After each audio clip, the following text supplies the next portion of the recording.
Halo sahabat, jumpa lagi di Afi Insight dengan saya Mona. Kali ini kita akan membahas topik toksik. Sahabat, pernah nggak ada orang yang Anda kenali, dia itu jadi racun buat hidup Anda? Bikin bete, bikin nggak seneng, bikin Anda merasa kurang terus. Ya, sekarang kita bahas tentang orang tersebut. Kita akan bagi 4 ya. Pertama tentang mengenali orang toksik itu kayak apa sih ciri-cirinya. Yang kedua, kita mau coba paham kenapa sih ada orang kok jadi toksik buat orang lain. Apa latar belakangnya. Yang ketiga, dampak kalau kita berteman sama orang toksik. Lalu yang keempat adalah gimana sih cara menyingkirkan orang toksik dalam hidup kita dan memilih teman yang sejati.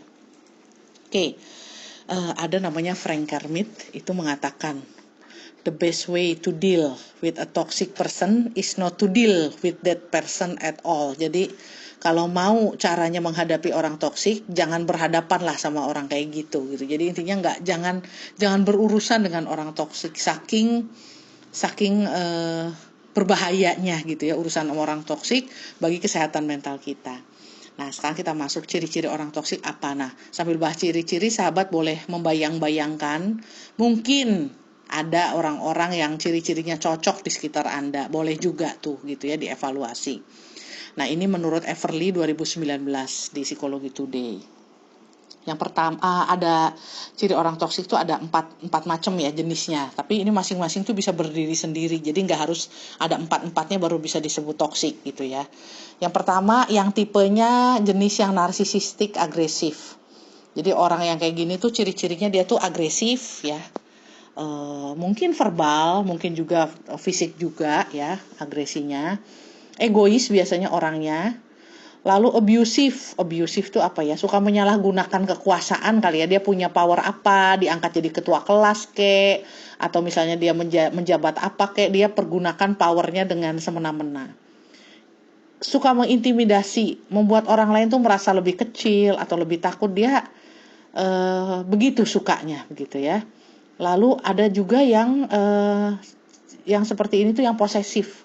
Jadi dia posesif banget. Jadi kalau kita temenan sama dia atau mungkin itu kita pasangan dia tuh merasa kita miliknya gitu ya. Jadi nggak boleh sama yang lain,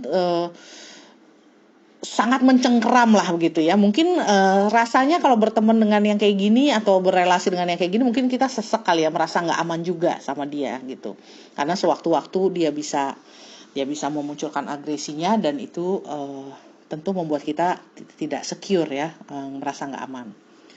Lalu ada ciri kedua, ada yang tipe kedua tuh frenemy. Mungkin sahabat pernah denger ya. Frenemy itu apaan sih? Ini kayak istilah baru memang ya. Frenemy itu friend tapi enemy gitu ya. Jadi temen sih temen tapi bukan temen. Nah, orang-orang kayak gini tuh kita lihat gampang dalam kehidupan sehari-hari. Orang yang kita rasa sebetulnya dia temen sih, tapi bukan teman yang sejati, bukan teman yang benar. Karena misalnya dia jadi temen kalau ada butuhnya doang, mau minjem catatan, atau karena kerja kelompok. Tapi kalau nggak ada buntutnya yang dia butuh, dia nggak mau tuh temenan sama kita. Atau di saat-saat tertentu dia tidak mengaku musuh kita, tapi dia iri dengan keberhasilan kita. Dia sebetulnya secara mungkin pasif agresif ya gitu ya, bukan aktif tapi pasif, tapi sebetulnya dia menghambat kita gitu. Nah, ini adalah yang disebut frenemy tadi gitu ya. Jadi temen tapi juga musuh sekaligus, friend tapi enemy juga. Lalu yang tipe ketiga itu adalah yang negatif complaining. Orangnya tuh negatif, suka mengeluh gitu ya. Apa-apa kita tuh di mata dia salah, nggak pernah bener. Kita kalau di dekat dia ngerasa kurang, terus kayaknya kita tuh kecil banget, nggak mampu banget gitu. Atau jelek banget, atau salah terus, yang dilihat salahnya terus ya. Sinis, pokoknya demanding ya, menuntut banget gitu ya. Jadi berteman dengan kayak gini kebayang dong kita capek ya, karena takut salah gitu. Karena dia banyak komplain, banyak protes gitu.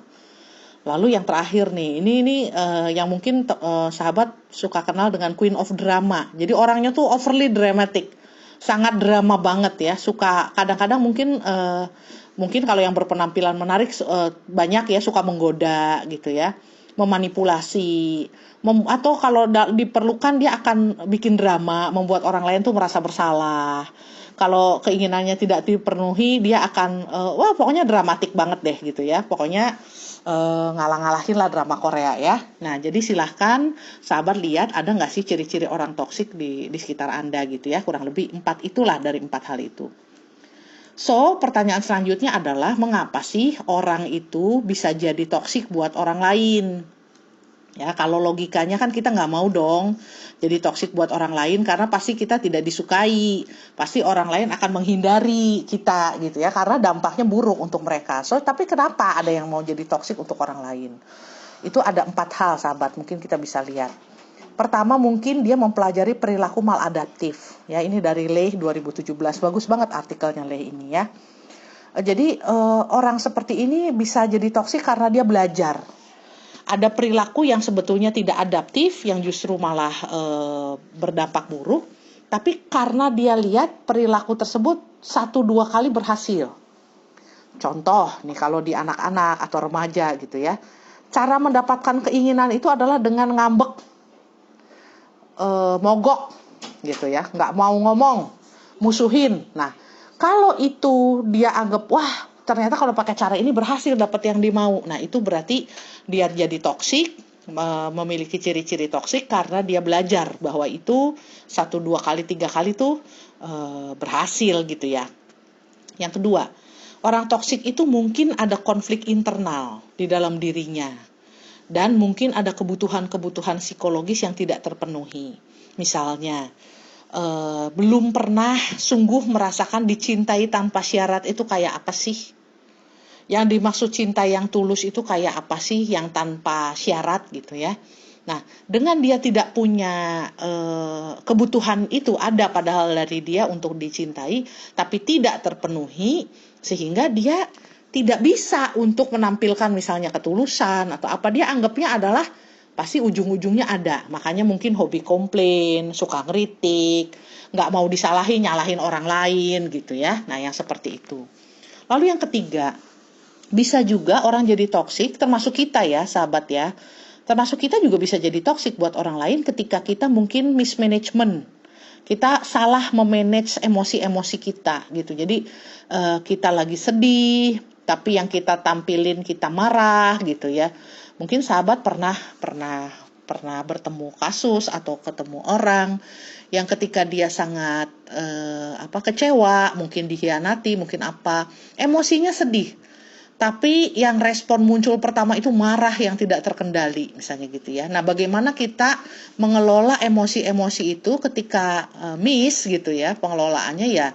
Akhirnya yang tampil adalah ya toksik tadi. Apakah kita jadi agresif kah gitu ya, menyerang kah, abusive kah. Nah, itu yang kita lihat mungkin karena salah mengelola emosi-emosi yang ada sehingga toksik. Lalu yang terakhir, memang ada yang disebut unhealthy projection. Sahabat yang mungkin senang sama psikologi, projection itu intinya apa yang ada di dalam kita menganggap yang di luar seperti itu. Kita memproyeksikannya keluar. Contoh, kalau di dalam saya itu adalah orang yang iri hati gitu ya.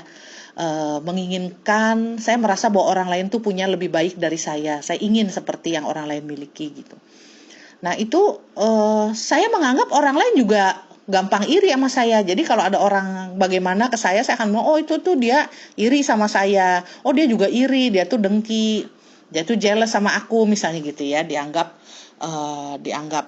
iri hati gitu. Nah, itu adalah unhealthy projection.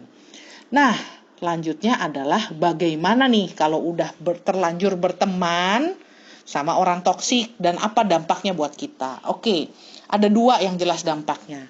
Yang pertama, dia itu kalau kita temenan sama dia terus-terusan, kita akan merasa kering, drain, kekeringan, merasa kosong, frustrasi gitu ya. Kita sebutnya, kita merasa bahwa kita itu memang kecapean ya. Habis energi, kebayang ya berteman sama orang toksik, habis energi. Lalu yang kedua, dampaknya itu adalah kita nggak happy, nggak bahagia, bahkan down ya. Nah, di sini kita perlu lihat bahwa bahaya banget nih temenan sama orang toksik. So, teman-teman, sahabat, gimana sih caranya menghilangkan si orang toksik ini dari friend list kita dan memilih teman yang sejati? Ada 4. Pertama, jangan pernah merasa rugi kalau tidak temenan atau melepas si orang toksik dari hidup kita. Ya, nggak temenan lagi nggak apa-apa, nggak rugi gitu ya. Karena orang-orang ini lebih banyak membuat kita menjadi semakin buruk gitu ya, meninggalkan kita tidak bahagia. Sama kayak di mentor, menghisap kebahagiaan kita. Kalau toh kita ada kebahagiaan itu diisap gitu ya, rugi banget lah ya.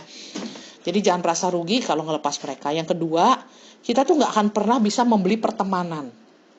Ya, pertemanan itu nggak bisa dibeli. Jadi kalau kita berupaya membeli pertemanan, karena pertemanan sejati nggak bisa dibeli, ya itu biasanya nanti ada toksik. Jadi ada untung rugi, di situ ada transaksional gitu ya, yang akhirnya menjadi tidak sejati ya, membuat kita akan kelelahan gitu ya.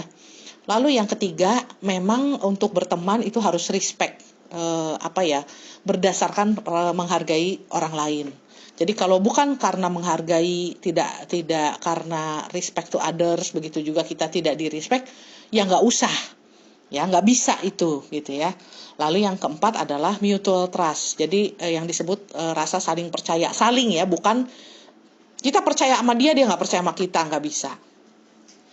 Dia percaya banget, kita nggak bisa juga. Jadi memang harus kita percaya sama dia percaya sama kita, mutual trust. Disitulah kita memilih teman yang sejati.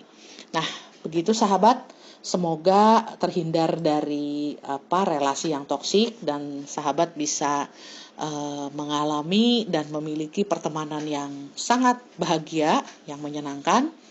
Selamat berteman, selamat bahagia,